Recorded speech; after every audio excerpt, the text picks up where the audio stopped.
তারপরে আমাকে একদম পিস্তলের নলটা আমার বুকের মধ্যে ঠেকিয়ে দিয়ে বললো যে যতটুকু পারো কাজবাজ করে বের হয়ে যাও। চিত্রনায়িকা পপি এখন কোথায়? সিনেমা থেকে দূরে চলে গেছেন অনেক আগেই, কিন্তু তিনি কোথায় আছেন, কি করছেন সে খবর বলতে পারছে না কেউই। জায়েদ খানের সাথে ছাড়াছাড়ি হওয়ার পর থেকেই পপি যেন নিরুদ্দেশ হয়ে হারিয়ে গেছেন। মিডিয়া পাড়ায় অনেকে বলছেন গোপনে বিয়ে করেছেন পপি। এরই মধ্যে হঠাৎ ভিডিও কলে হাজির হন পপি। বলেছে যে আমাকে কিছু টাকা হালাত। কদিন পরে শুনলাম যে সেই টাকা দিয়ে সে পিস্তল কিনেছে। আমি একটা জায়গায় শুটিং করছিলাম, সেই শুটিং এ সে আমাকে বললো যে একটু কথা আছে, তো জরুরি কথা। তো আমি তখন শুটিং কাজ শেষ করে তখন আমি গাড়িতে বসলাম, বসে আমার সাথে কথা বলছে। হঠাৎ করে সে আমাকে আমার কানের পাশ দিয়ে ধাম করে পিস্তল দিয়ে মানে গুলি ফুটালো। আমি তো মানে আচমকা, এগুলো তো অভ্যস্ত না। তারপরে আমাকে একদম পিস্তলের নলটা আমার বুকের মধ্যে ঠেকিয়ে দিয়ে বললো যে বেশি বাড়াবাড়ি করার দরকার নেই, মানে যতটুকু পারো কাজবাজ করে বের হয়ে যাও। মানে আমাকে বিভিন্ন রকম হুমকি তামকি দিতে থাকলো। পপি বলেন, জায়েদ খান আমার ভাইকে জেলে ঢুকিয়ে দেওয়ার ভয়ও দেখান। আমার ভাইকে বিভিন্ন মামলা মোকদ্দমায় জড়িয়ে দিবেন বলেও হুমকি দেন জায়েদ।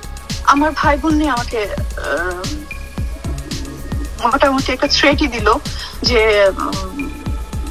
আমার ভাইকে এসে আমার ভাই ছোট বলে যে তার নামে কেস করা হবে, বিভিন্ন জায়গায় তাকে ফাঁসাই দেওয়া হবে, তোমার বোনরা বিয়ে শাদী করে নাই তাদেরও প্রবলেম হতে পারে। মানে এই ভাবে তাকে আমাকে মানে বিভিন্ন ভাবে এই সমস্ত কথাবার্তা আসলে না বলতেও খুব কষ্ট লাগছে। পপির কাছে আরো জানতে চাওয়া হয় এই বিষয় নিয়ে কারো সাথে যোগাযোগ করেছেন কিনা, পুলিশের সহায়তা নিয়েছেন কিনা জানতে চাইলে পপি বলেন, সিনিয়রদের সাথে কথা বলেছি, সিনিয়ররা স্টেট বলেছে আমরা এগুলো কিছু জানি না।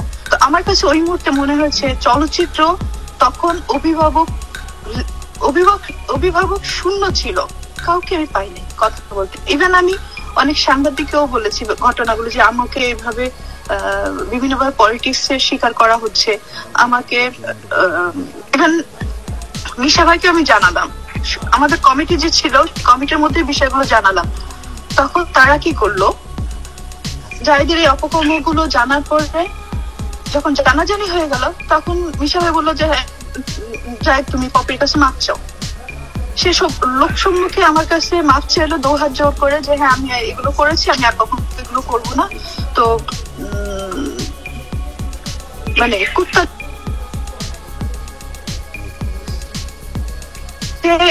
মানে আমাকে সরি বললো। আবার 2 দিন পরে দেখি যে যা তাই, মানে সে তার যে সমস্ত অপকর্ম সেগুলো সে কন্টিনিউ চলছে এবং আমাকে প্রেশারেট করছে। হ্যাঁ আমি যোগাযোগ করেছিলাম কিন্তু কেউ আগায় না।